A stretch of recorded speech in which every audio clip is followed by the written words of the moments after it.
मंडळी, मला ना आजकाल माझ्या यूट्यूब फीडवरती रोज रोज नवीन नवीन नमुने दिसत आहेत. जसं मी पॉडकास्ट चालू केलं ना तसं, कारण एवढी भटकंती करायला लागते ना, त्याच्यामुळे रोज काही ना काही विचित्र बघावंसं लागतं. पण आज मात्र माझ्या डोळ्यांनी असं काहीतरी पाहिलं, माझे डोळे धन्य झाले. पारणं पिटलं माझ्या डोळ्यांचं. आजकाल ते कॅन्सर कट्टा, बेहोश टॉक हे नावं जरा खूपच ऐकण्यात येत होती. त्याच्यामुळे मी पण जाऊन पोचले कॅन्सर कट्ट्याच्या पेजवरती. तर तिथे मला दिसल्या बनकर मॅडम. हो, त्याच, तुम्ही बरोबर समजताय, त्याच प्रतीक्षा बनकर मॅडम. आणि जाता जाता त्या मला बोलण्यास मजबूर करून गेल्या. तर नमस्कार मंडळी, आजच्या आपल्या साफसफाईच्या पॉडकास्टमध्ये मी संध्या तुम्हा सर्वांचं पुन्हा एकदा मनापासून स्वागत करते. चला तर मग चांगली कानोघटणी करूया प्रतीक्षा बनकर यांची. ह्या एक आई, पत्नी, सून, ब्लॉगर, इन्फ्लुएन्सर, सेल्फ मुवा, मॉडेल अशा सर्व पदव्या या मॅडमकडे आहेत. ह्यांची सुंदरता बघून तर बाबा मला शब्दच फुटत नाहीत. आणि खरंच शब्द फुटत नाहीत. खूप सुंदर आहेत त्या. बोलण्यासाठी काहीच नाही आहेत. म्हणून मग मी गेले कॉमेंट बॉक्समध्ये गेल्यावरती मला लगेच शब्द फुटले. ते काही अशाप्रमाणे. तर मी जेवढं बघितलं आहे ना, त्या हिशोबाने मी बोलते, ज्या गोष्टी 4 भिंतीत असायला पाहिजे ना, 4 भिंतीच्या आतमध्ये असायला हव्या, त्या ह्या मॅडम जगाला उघड दाखवतात. ह्या एकट्याच नाही दाखवत, ते ह्यांचे पतिदेव पण अगदी 100% सहभाग देतात यात. कॅन्सर कट्टाच्या इंटरव्ह्यूमध्ये ना ह्या मॅडम म्हणाल्या, ह्यांचं लग्न ह्यांचं लग्न झालं होतं का तेव्हा ह्यांना साडी नेसता यायची नाही, आवडायची पण नाही असं नेसायला. आणि मेन प्रॉब्लेम काय असायचा ह्यांचा, की ह्यांना साडीमध्ये कामच करायला नाही जमायचं. त्यामुळे ह्यांच्या सासूबाईंना कन्व्हिन्स करायच्या ड्रेस घालू द्या असं.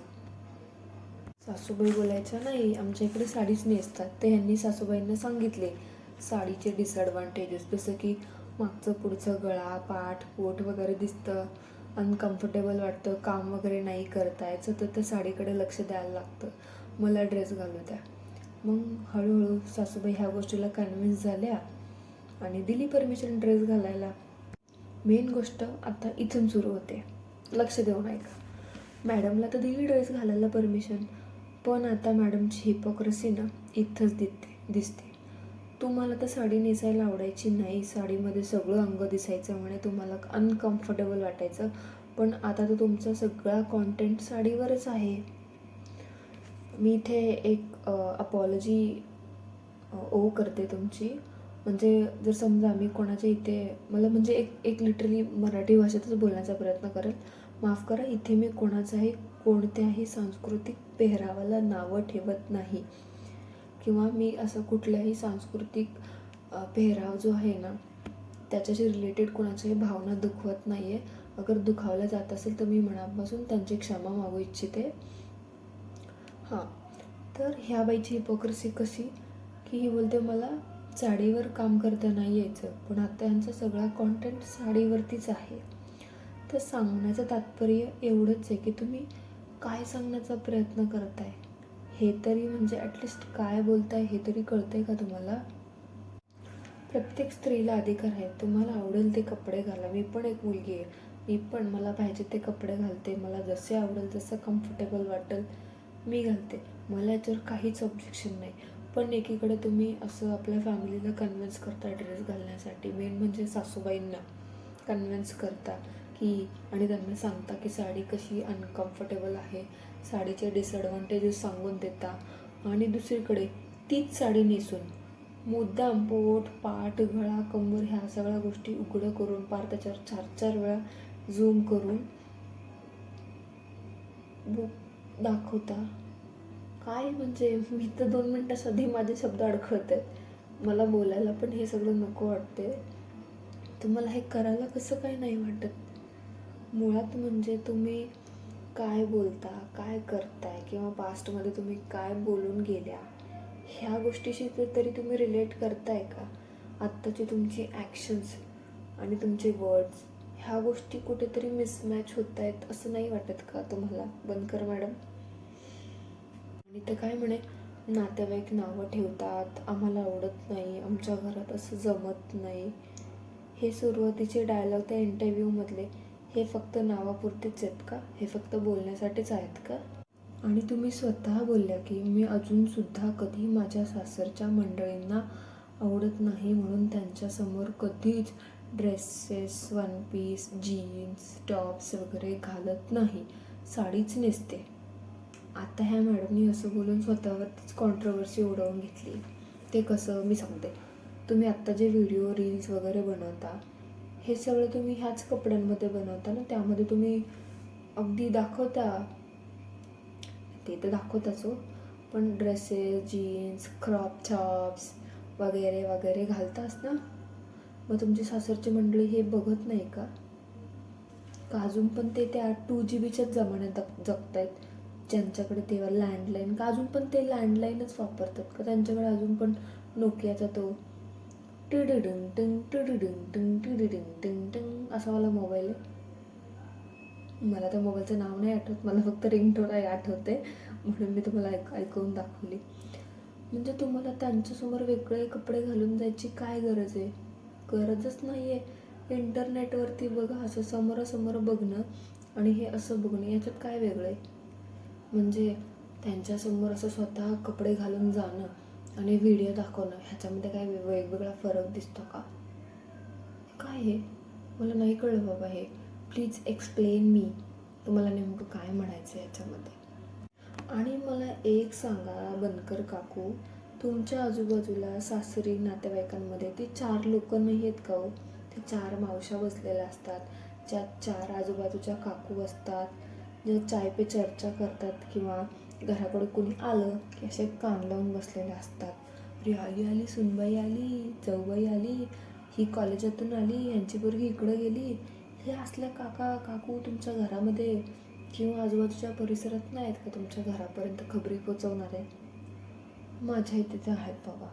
आत्ता काल परवाचीच गोष्ट, वुमेन्स डे झाला, आमच्या ऑफिसमध्ये सेलिब्रेशन होतं वुमेन्स डेसाठी. तर मग आता वुमेन्स डे म्हटलं ते वुमेन्सला ऑब्व्हियसली सगळे मेल्स वगैरे असतात, मेल फिमेल बोथ विश करतातच. तसंच मला पण विश केलं. मग मी माझ्या कलिगसोबत, जे माझे मेल कलिग्स होते त्यांच्यासोबतचे फोटो क्लिक केले आणि स्टेटस आणि स्टोरीला टाकले. त्यात काही ग्रुप सेल्फीज पण होत्या आणि काही असे सिंगल फोटोज पण होते. माझ्या घरच्या, माझ्या आईने बघण्याच्या अगोदर माझ्या मावश्या, आत्या, काकू, काका, शेजारच्या 2 काकू, लांबच्या, मागच्या, जवळच्या, सगळ्या लगेच फोन. काय हो संध्याने कसले फोटो टाकले, तुम्ही बघितले का? कोण येतं? तुमच्या इथे असं कोणी नाही आहे का? मला प्रश्न पडतो बाबा. म्हणजे असं बघायला गेलं ना, कधी कधी वाटतं तुम्ही खरंच नशिबवान आहात, नशीबवान आहात. हां, तुम्ही नशीब काढतो. आपण जे बोलतो किंवा आपण जे बोलून गेलो ते आपल्या ॲक्शनसोबत मॅच होते का नाही हे पण थोडंसं लक्षात घ्यायला पाहिजे. हां बंदकर काकू. आणि बंदकर काकू, हां आजकाल सगळ्याच गोष्टीचं ज्ञान लोकांना त्यांच्या ठराविक वयात प्राप्त होतं आणि ते ॲटोमॅटिकली प्राप्त होतं, हे असं मला वाटतं. सो तुम्ही जे 4 भिंतीच्या आतलं पण चव्हाट्यावर मांडताय ना, ते थोडंसं बंद करा. तुम्ही जे ज्ञान पसरवायचं, ते जागरूकता आणायची कोशिश करताय ना, ती प्लीज करू नका. ते ज्ञान तुम्ही तुमच्यापुरतं, तुमच्या नवऱ्यापुरतंच मर्यादित ठेवलं तर खूप उपकार होतील आम्हावरती. आणि मला सांगा, तुम्ही जे दाखवताय हे तुम्हाला असं अनकम्फर्टेबल नाही वाटत का? उद्या चालून आपला जो मुलगा आहे तो बघेल किंवा तो आपल्याला रील्स वगैरे शूट करताना बघत असेल, त्याच्या मनावरती, त्याच्या डोक्यावरती, त्याच्या त्या एवढूशा मनावरती काय परिणाम होत असेल तुम्ही हे पण नाही पाहत का? चला ते सोडा. तुम्ही जेव्हा ते व्हिडिओज, ते रील्स, तो तुमचा फोप्ले, तो तुमचा रोमॅन्स तुम्ही शेअर करता सोशल मीडियावरती, तो ऑनस्क्रीन रोमॅन्स वॉटेवर तुम्ही जे काही त्याला म्हणता ते दाखवता, ते तुम्हाला असं पोस्ट करताना तेव्हा ते क्लिप बरोबर आहे की नाही हे बघताना असं तुम्हाला अनकम्फर्टेबल फील नाही होत का? की बाबा हे काहीतरी चुकीचं आहे. असं असं नाही वाटत का? असं किंचित तीळ मात्र सुद्धा विचार नाही येत का? म्हणजे मला एवढी गलिच्छ भाषा नाही यूज करायची आहे. सो म्हणजे कसं काय, हिंमत कशी काय होती तुमची? आणि मेन म्हणजे मला तुमच्या नवऱ्याचं कौतुक वाटतं. तो कसा काय तयार होतो ह्याच्यासाठी. काही लोकांची बायकांची मजबुरी असते, पण तुमचं असं कुठं घोडं आडलं होतं की तुम्ही हे सगळं करायला लागला. सुंदरता एकीकडे राहिली, मान्य आहे तुम्ही सुंदर आहेत, पण सुंदर आहात म्हणून हे दाखवणार का तुम्ही? Shame on you, literally shame on you. आणि प्लीज ते हिंदी बोलू नका ते हिंदी बोलू. सरळ सरळ मराठीत बोला, नाही तर सरळ सरळ हिंदीमध्ये बोला. काय ते एक ठरवा. उगाचच आपल्याला जी गोष्ट येत नाही ना बंदकर काकू, ती करायला जाऊ नये. साडी नेसता येते ना, तीच नेसा. व्हिडिओ बनवता येत आहे ना, व्हिडिओज बनवा. जो तुम्हाला वॉटेवर तुम्ही सो कॉल्ड ज्याच्यामुळे फेमस होत आहे ना, झूम इन झूम आउट करून, तेच करा तुम्ही. उगाचच जे जमत नाही ना, त्या फाटक्यात पाय अडकवायला जाऊ नका. भाषेला बदनाम करू नका. मैं बर्तन मांजती हूँ, बर्तन मांजूंगी, मी बर्तन मांजते. काय ती हिंदी बाबा. आत्ताचा रिसेंट तुमचा व्हिडिओ बघून ना मी तर डोक्यात माझा लकवा मारायला असं झालं होतं.